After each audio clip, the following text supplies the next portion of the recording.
Officer Marcus Donovan yanked up Zara's skirt in broad daylight, his badge reflecting sunlight as shoppers gasped, checking for stolen merchandise. He smirked. Tears blurred her vision as she clutched her dignity, too terrified to reveal that her husband ran the entire state.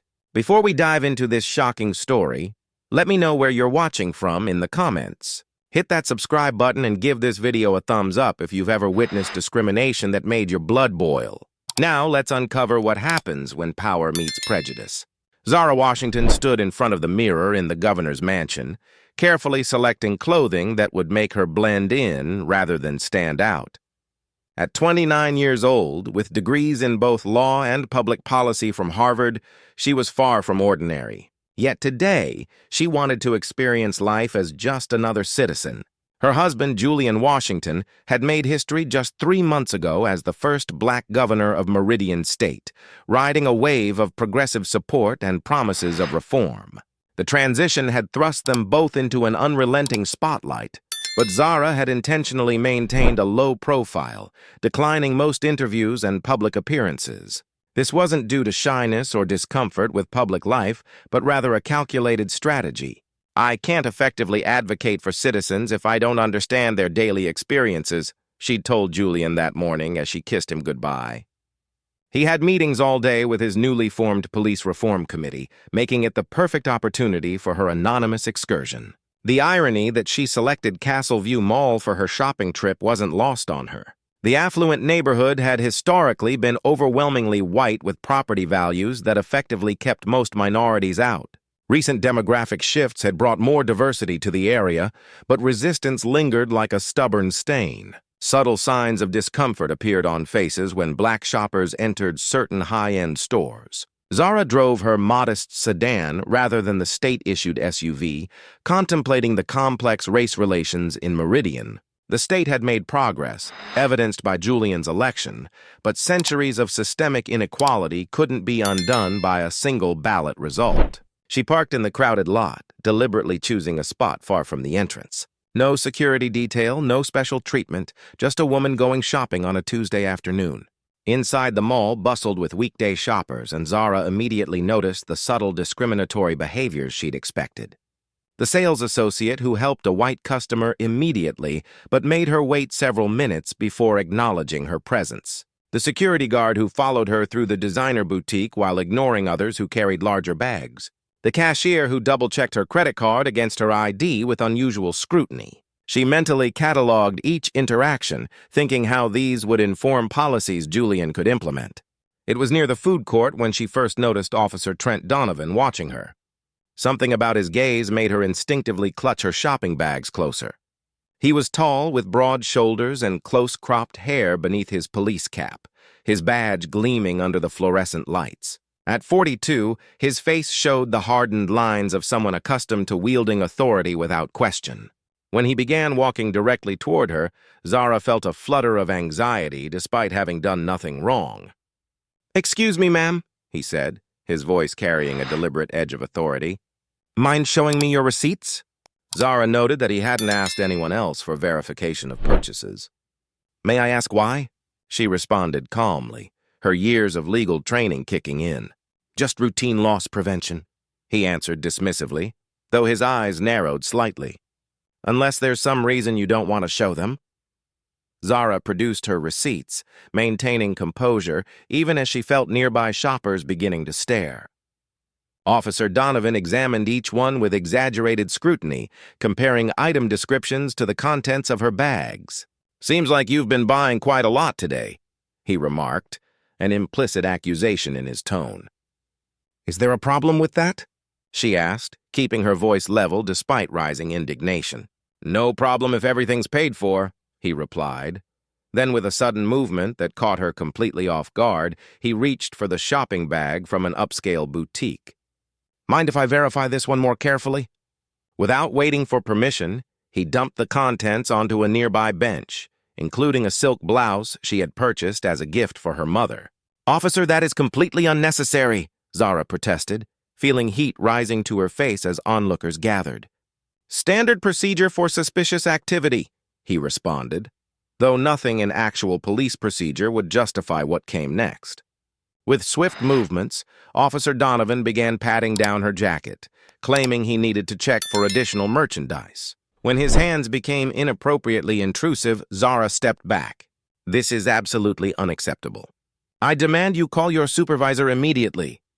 Something dangerous flashed in Donovan's eyes. "Resisting an officer?" he asked quietly. Then, in a move so shocking, several bystanders gasped audibly, he grabbed the hem of her skirt and lifted it, exposing her legs up to her thighs in the middle of the crowded mall. "Just checking for merchandise," he announced loudly enough for everyone to hear. In that moment, Zara faced an impossible choice. She could reveal her identity as the governor's wife, which would immediately end this humiliation, but potentially create a media circus and political crisis for Julian before he had even had a chance to implement his agenda. Or she could endure this violation of her dignity, preserving her anonymity, but allowing a clear abuse of power to go unchallenged. Tears welled in her eyes as she pulled her skirt back down, the trauma of the moment rendering her temporarily speechless. The reactions of bystanders told their own story about Meridian society. Some white shoppers looked away uncomfortably, unwilling to intervene. A few recorded the incident on their phones, but did nothing to help. An elderly black woman shook her head with a look of familiar pain. Only one young white woman stepped forward, saying, "Officer, that's enough. She's shown you her receipts." Donovan shot her a warning glare that silenced further protest. "Keep your nose clean," he told Zara with a smirk, dropping her blouse back into the bag carelessly before walking away with unearned confidence. Zara gathered her belongings with shaking hands, the humiliation burning through her like acid. Without another word, she walked rapidly toward the exit, head held high despite the public degradation she'd just endured. She would not give the officer the satisfaction of seeing her run. In her car, safely alone, she finally allowed the tears to flow freely. Her hands trembled so violently she couldn't insert the key into the ignition for several minutes. The weight of her decision to remain anonymous pressed on her conscience. As an attorney, she knew exactly what legal lines had been crossed, what reports should be filed, what consequences should follow. But as the governor's wife, she understood political realities that made this situation infinitely more complex. For now, she needed time to process what had happened and decide her next move carefully. She would tell Julian, but not yet. Not until she'd figured out how to address this without derailing the important reforms he was working to implement. Starting the car, Zara took several deep breaths to compose herself. This wasn't just about her personal humiliation anymore. Officer Donovan's behavior represented exactly the kind of systemic problem Julian had campaigned to fix. Perhaps, she thought with growing resolve, this traumatic experience could become the catalyst for real change if she were strategic about how to use it. The governor's mansion loomed before Zara as she pulled into the private driveway, its stately columns and historical significance feeling suddenly oppressive rather than impressive. She checked her appearance in the rearview mirror, wiping away any trace of tears and practicing a neutral expression. The security detail at the gate nodded respectfully as she passed, unaware of what she'd just experienced. Inside, she went directly to the bathroom to splash cold water on her face, trying to wash away the feeling of violation that clung to her skin like a shadow. The memory of Officer Donovan's hands on her body, the public humiliation kept replaying in her mind. This wasn't the first time Zara had experienced discrimination from law enforcement, though never quite so blatant. During her college years at Harvard, police had repeatedly asked to see her student ID when white students walked by unchallenged. As a young attorney, she had been pulled over 3 times in a single month while driving to court in an affluent neighborhood, each time for invented infractions. What made today's incident different was the stark contrast between her experience and Julian's optimistic reform efforts. Just that morning, he had spoken passionately about his plans to transform the Meridian Police Department. "We're getting buy-in from the leadership," he'd told her excitedly over breakfast. "Chief Reynolds says he wants to be part of the solution." Chief Victor Reynolds had presented himself as a progressive ally since Julian's campaign, speaking eloquently about community policing and accountability measures. He'd attended Julian's inauguration, shaking hands and making promises about new training programs. When Julian entered their private quarters that evening, his face lit with the enthusiasm of productive meetings, Zara forced herself to mirror his expression.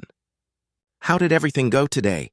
she asked, setting the table for dinner as the staff retreated to give them privacy. "Better than expected," Julian replied, loosening his tie and kissing her cheek.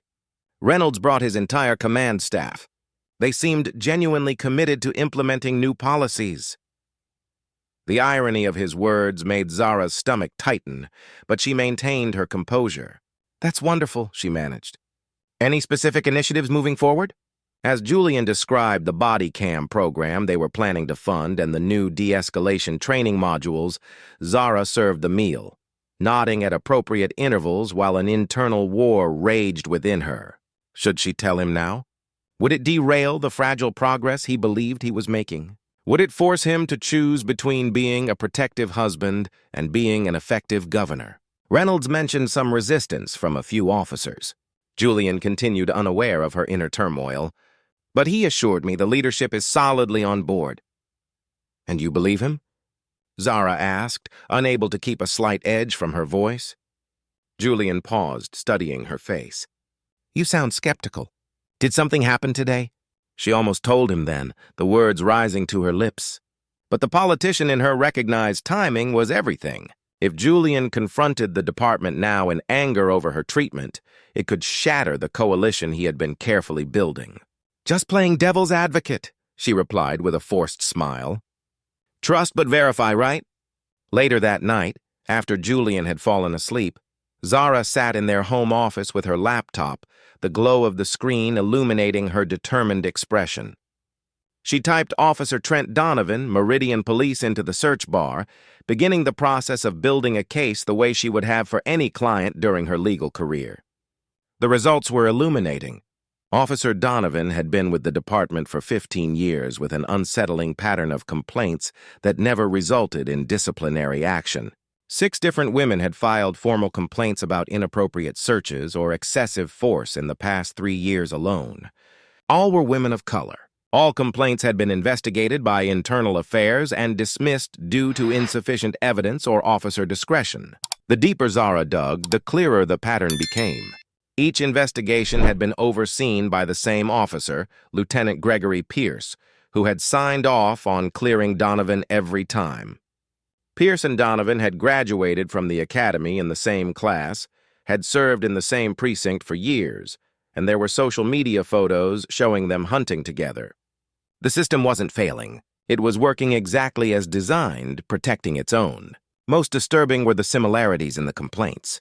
3 specifically mentioned Donovan lifting clothing or conducting inappropriately invasive searches in public places. One woman had withdrawn her complaint after being charged with resisting arrest following her objection to his behavior. The pattern was clear, but individual cases had been treated as isolated incidents, allowing the behavior to continue unchecked. Zara created a secure document and began organizing the information methodically. She knew that individual complaints could be dismissed, but a pattern established across multiple incidents would be harder to ignore. Still, she recognized the political landmines. Julian's administration was new, and his relationship with law enforcement tenuous at best.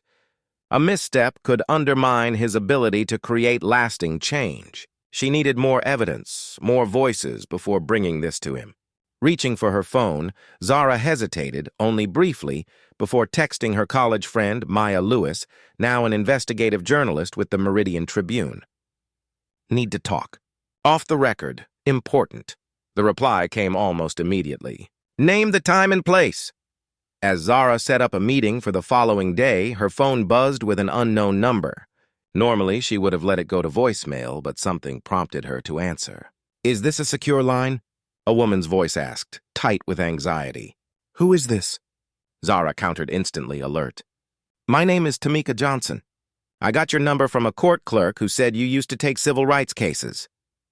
Zara hadn't practiced law since Julian announced his candidacy, but she'd maintained her license and reputation. "I'm listening," she said cautiously. "I was shopping at Castleview Mall last week," Tamika continued, her voice dropping to a whisper. "An officer, his nameplate said Donovan, accused me of shoplifting." He searched me right there in front of everyone. He lifted my dress, touched me inappropriately. When I tried to report it, another officer threatened to charge me with filing a false report. The parallel to her own experience sent a chill through Zara. Did you get badge numbers? Names of witnesses? Her legal mind was already assembling a case. Everything. I documented it all, but I'm afraid. The officer who took my complaint to Lieutenant Pierce said, "Make sure I regret coming forward." There it was again. Pierce protecting Donovan.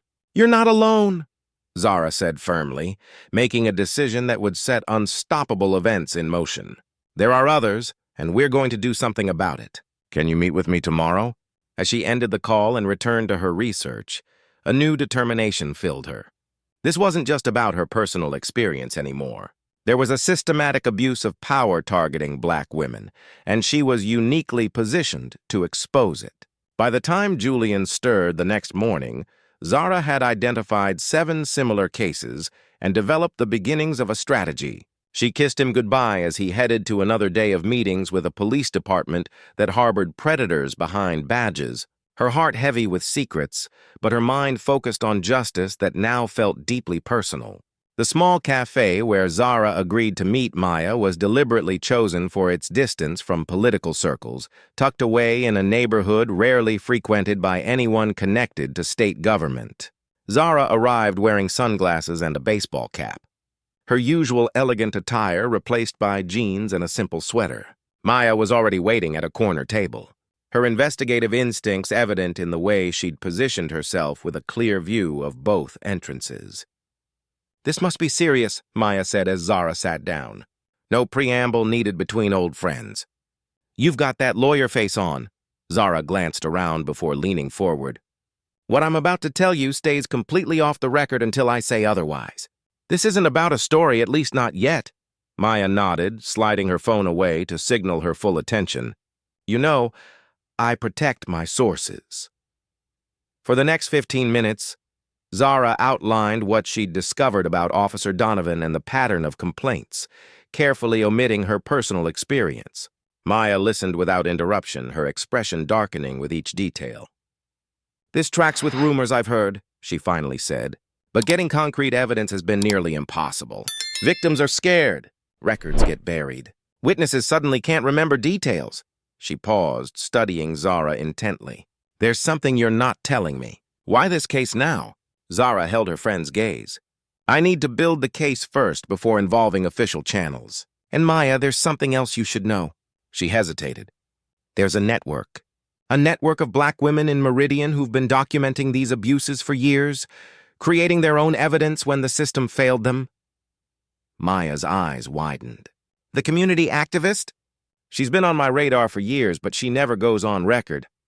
She's making an exception, but only if we follow her protocols. No recording devices, no locations shared in advance, no last names in any documentation." "When and where?" Maya asked without hesitation. "Tonight I'll text you an address an hour before." As promised, Zara sent the location that evening, a community center in East Meridian, a predominantly Black neighborhood far from the political center of the state. She arrived using a rideshare service rather than her own car, taking precautions that felt both foreign and necessary. Inside, the fluorescent lighting hummed over a circle of folding chairs where 8 women sat waiting. Desiree Jackson rose to greet her. At 45, Desiree carried herself with the dignified bearing of someone who had faced storms and remained standing. "Thank you for coming," she said, extending her hand. "Maya vouched for you, but I need to know what you're looking for before we proceed." "Justice," Zara replied simply. "And the truth." Desiree nodded, seemingly satisfied. "Well, use first names only. You can call me Rose for tonight." Zara understood the precaution. "Call me Amber," she responded, selecting her middle name as her pseudonym. The testimonies began as each woman took her turn, sharing experiences so similar they could have been reading from a script. One woman introducing herself, as Kiana described, being accused of shoplifting at a department store. "Officer Donovan made me remove my jacket, lift my shirt, turn out my pockets, all in the middle of the store. When I objected, he said he could do a more thorough search at the station if I preferred." Another woman, Teresa, recounted being pulled over for a broken tail light. He made me get out of the car, put his hands all over my body, claiming he was checking for weapons. When I asked for a female officer, he laughed and said I should be grateful it was just him and not his whole unit. Most disturbing was the account from Janelle, a college student who had been leaving the library at night. He stopped me on the street, said I matched the description of someone causing trouble. He made me lift my skirt right there on the sidewalk. When I started crying, he told me to stop being dramatic. As each woman spoke, Zara felt the knot in her stomach tighten. This wasn't random. This was calculated, systematic, predatory behavior protected by a department that valued loyalty over justice. Every one of us filed complaints, Desiree explained. Everyone was handled by Lieutenant Pierce. Everyone was dismissed. We've documented everything, added a woman named Vanessa, sliding a thumb drive across the table. Dates, times, badge numbers, witness statements when we could get them, even photos of bruises. But no one will listen. Someone is listening now, Maya assured them. Her journalist instincts clearly fired up, despite her promise to keep this off record for now. The meeting continued with strategies and evidence sharing until a retired officer named Samuel Wilson arrived. His presence caused visible tension among some of the women, but Desiree vouched for him. Samuel reached out to me 6 months ago. He wants to help. The former officer, gray-haired and solemn, addressed the group with palpable regret. I served 22 years before retiring last year. What you've all experienced, he paused, struggling with his words. It's not random. There's an unofficial practice, they call it the skirt check. It started as a joke in locker rooms, then became something officers like Donovan were informally taught by veterans like Pierce. The room fell silent as the implications sank in. They specifically target black women? Zara asked, though she already knew the answer.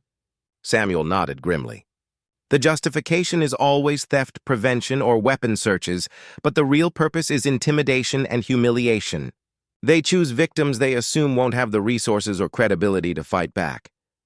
Zara felt cold anger crystallizing into resolve. Individual officers being held accountable wouldn't be enough. This was about dismantling a culture that had festered for generations. The meeting continued for another hour, with plans formed to gather more evidence and connect with additional victims. As they prepared to leave using staggered departures for safety, the front door of the community center swung open. Officer Trent Donovan walked in ostensibly on a routine patrol check. Every woman in the room froze. He surveyed them with casual authority, his gaze lingering on faces he might recognize from previous encounters. When his eyes met Zara's, she felt her heart hammering against her ribs. Would he recognize her from the mall? A flash of something crossed his face. Curiosity, perhaps suspicion. Then he dismissed her, turning his attention to Desiree. Just checking that everything's secure here, he announced, his tone, making it clear this was an assertion of control, not a genuine safety concern. Community meeting, Desiree replied calmly, though Zara could see tension in her shoulders. We're just finishing up. Donovan nodded, taking one more sweeping look around the room before departing. The collective exhale was audible once the door closed behind him. That's not a coincidence, Samuel murmured. Someone might be watching. Do you think Officer Donovan should lose his badge for systematically humiliating black women? Type 1, if you believe police accountability is non-negotiable. Type 2, if you think he's just doing his job. Like this video if you'd stand up against injustice when you see it. And subscribe for more stories about fighting systemic racism. So many women had suffered in silence. But what happens when these victims find each other and start comparing notes? Can a network of determined women take down a protected system of abuse? And what will Zara risk to bring justice without compromising her husband's political mission?